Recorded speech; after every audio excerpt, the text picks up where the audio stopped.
अस्सलाम वालेकुम नाजरीन, क्या हाल है। उम्मीद है सब ठीक होंगे। मेरा नाम मोहम्मद असद है और आप देख रहे हैं यूट्यूब चैनल बर्ड टैग इन्फा 723।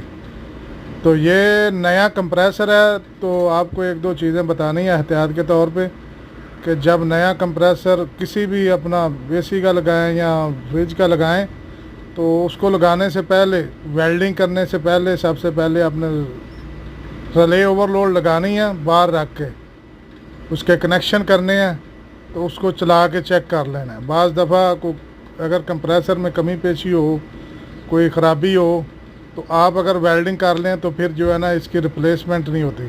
तो हमने कनेक्शन किए, ये एम्पेयर मीटर लगाया, तो ये चलाया, अल्हम्दुलिल्लाह कंप्रेसर चल रहा है सही, यूज़र प्रेशर भी आ रहा है और 0.6 जो है ना एम्पेयर भी ले रहा है। तो अभी इसको जो है ना फ्रिज में लगा के टाँके लगाते हैं, साथ में चेक करते जा रहे हैं। तो ये तरीका कार